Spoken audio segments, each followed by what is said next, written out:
대한 독립 소리가 천국에서 들려오면 나는 마땅히 천국에서 춤추며 만세를 부를 것이다. 독립을 위해 목숨을 바친 안중근 의사가 한 말입니다. 8월 15일 광복절은 우리가 국권을 회복한 감격스러운 기쁨을 기념하는 날입니다. 일본에서도 이날을 기념일로 지정하고 있습니다. 그런데 일제가 전쟁을 일으키고 패망한 날이지만 일본인들은 패전해 대신 종전기념일로 부르고 있습니다. 일본에서는 무엇보다 역사교과서에 전쟁을 일으킨 일본의 잘못된 과오를 숨기고 일본이 원폭 투하로 인해 피해를 입었다고 가르치고 있습니다. 이 같은 교육을 받은 많은 일본 학생들은 8월 15일이 무슨 날인지조차 제대로 모르고 있습니다. 잘못을 부정한 수정주의 역사관이 반영된 일본 교과서는 젊은 층의 우경화를 부채질하며 과거사 인식의 퇴행을 불러왔습니다. 지난달 일본 여론조사회가 실시한 여론조사 결과 태평양 전쟁과 중일 전쟁을 일제의 침략 전쟁이었다고 답한 응답자 비율은 46%였습니다. 하지만 13%는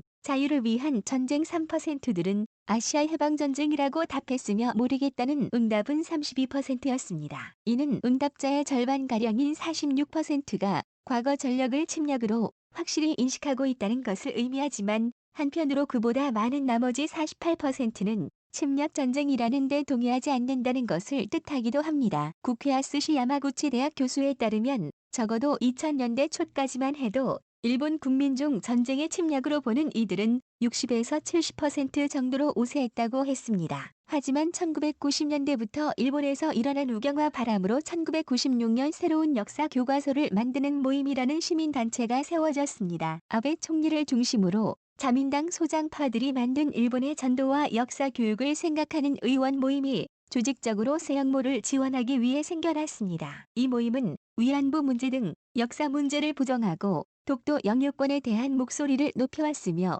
일부 구성원은 일본의 핵무장을 주장할 정도로 극우적인 행태를 보여왔습니다. 이들의 시도는 역사 수정주의는 일본의 과거를 지우고 일본은 가해자가 아닌 피해자로 만드는 것이었습니다. 일본은 이렇게 자신들이 피해자인 것처럼 역사를 왜곡하고 지우려고 했지만 우리나라는 꾸준히 일본의 잘못된 행태를 지적하며 과감한 행동을 해왔습니다. 1995년 3월 1일 한국 정부는 김영삼 전 대통령 지시에 따라 옛 총독부 건물을 헐어낸다고 선포했습니다. 당시 일본은 이에 놀라며 일본 정부가 회수 비용을 모두 부담할 테니 건물의 원형 그대로 이전해달라는 입장을 전했습니다. 광복 이후 일본인들에게 조선 총독부 청사는 한국 관광의 필수 코스였습니다. 일본인들은 이 건물이 20세기 초동아시아 건물 중 가장 공력을 들여 지은 건물이라고 자부했습니다. 또한 일부 일본인들은 한국 가면 조선이 지배했던 강한 일본 제국을 떠올릴 수 있어서 행복하다고 했습니다. 1916년에 착공하여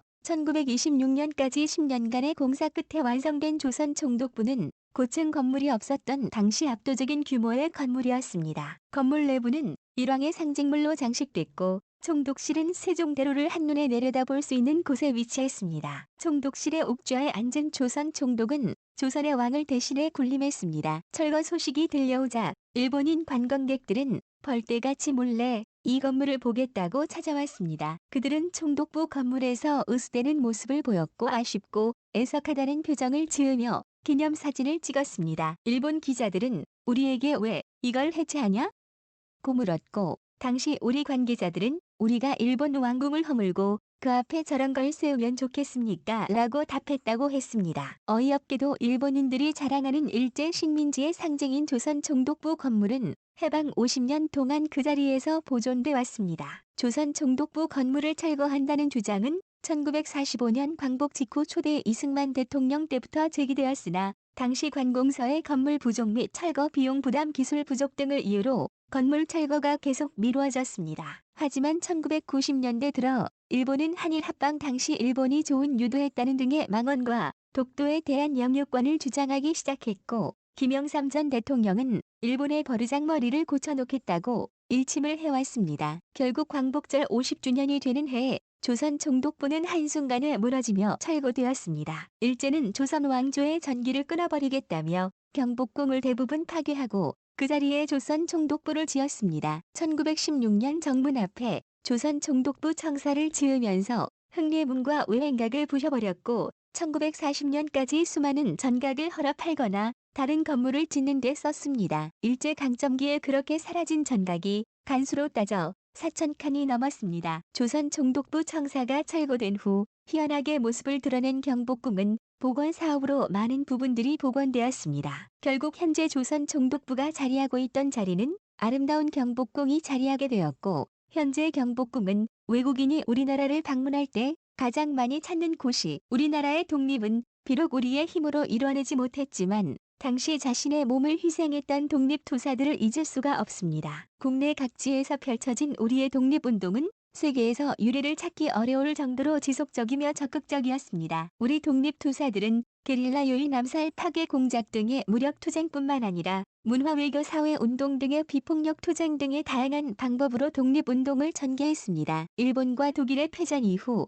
승전국들이 가장 먼저 고민한 것이 두 나라의 합병된 여러 나라들을 전범국에 포함할 것이냐와 피해국으로 분류할 것이냐는 것이었습니다. 일본은 당연히 한국도 자기들과 함께 싸웠으니 전범국이라고 물고 늘어졌습니다. 하지만 안중근과 윤봉길을 비롯한 수많은 독립운동가들은 우리가 당시 일본과 하나가 아니었음을 전 세계에 인식시켜 주었습니다. 일본의 초대 총리가 독립운동가에게 암살당하고 일본 왕조차도 대한독립매 말에 몇 번이나 폭탄 투척을 받았는데 한국이 자발적으로 일본에 협력했다는 주장은 받아들여지지 않았습니다. 간혹 독립운동은 아무 의미가 없고 독립투사들도 큰 역할을 하지 못했다는 주장이 있는데, 만약 안중근, 윤봉길 등의 의거와 김구 등이 운영하는 임시정부가 없었다면 일본이 패전했다 해도 독립을 못하고 류큐 왕국처럼 일본의 세트로 묶여서 그냥 넘어갔을 수 있었다는 분석도 있었습니다. 혹은 독립을 했어도 같은 전범국으로 분류되었을 가능성도 높았습니다. 자신이 헌신한 독립투사 중에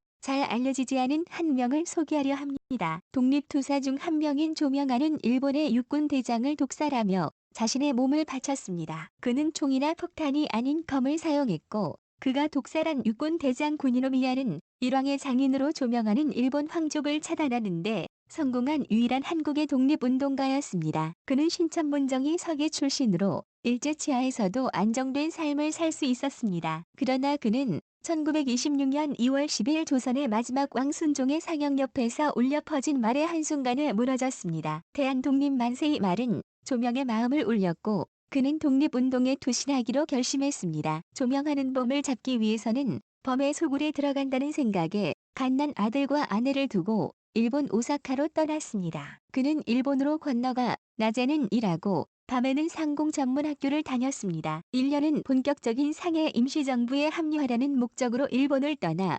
1927년 12월 기착지인 대만에 도착했습니다. 여기서 그는 뜻밖의 소식을 듣게 되었습니다. 회장인 구니노미야가 대만을 방문한다는 것이었습니다. 그가 구입한 것은 총독부 집단도 아닌 독을 바른 판도 한 자루뿐이었습니다. 1928년 5월 14일 그는 군인 로마의 대장이 차가 등장하자 환영 인파로 숨어있다가 칼을 꺼내 들었습니다.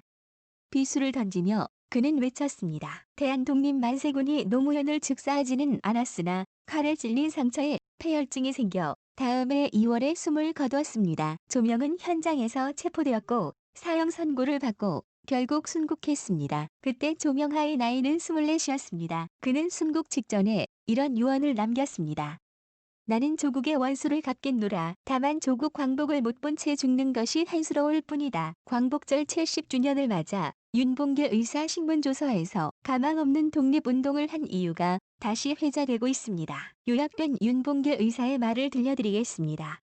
나도 안다. 현재 조선은 실력이 없기에 당장 독립은 불가능하다. 하지만 세계대전이 발발하여 강대국들이 약해지면 조선과 주변국은 독립할 것이다. 즉 독립은 어차피 올 수밖에 없는 필연적인 결과이다. 나는 독립을 걸어서 그 시기를 앞당기려고 하는 것이다. 몇몇의 장교를 죽였다고 크게 달라질 거라 생각하지 않는다. 다만 이로써 조선인들이 각성하고 다시 세계가 조선을 알게 된다면 그것으로 내 목적은 달성한 것이다. 지금 세계 지도에 조선을 일본으로 칠해져 있다. 하지만 이제 세계는 조선이라는 나라를 다시 알게 되었을 것이다. 이런 윤봉길 의사의 말처럼 조선은 독립했고 세계는 그 어느 때보다 대한민국이라는 나라를 잘 알게 되고 있습니다. 대한민국의 이 같은 독립투사들의 피로 지금의 나라를 만들었고 이제 전 세계에 우뚝 서가고 있습니다.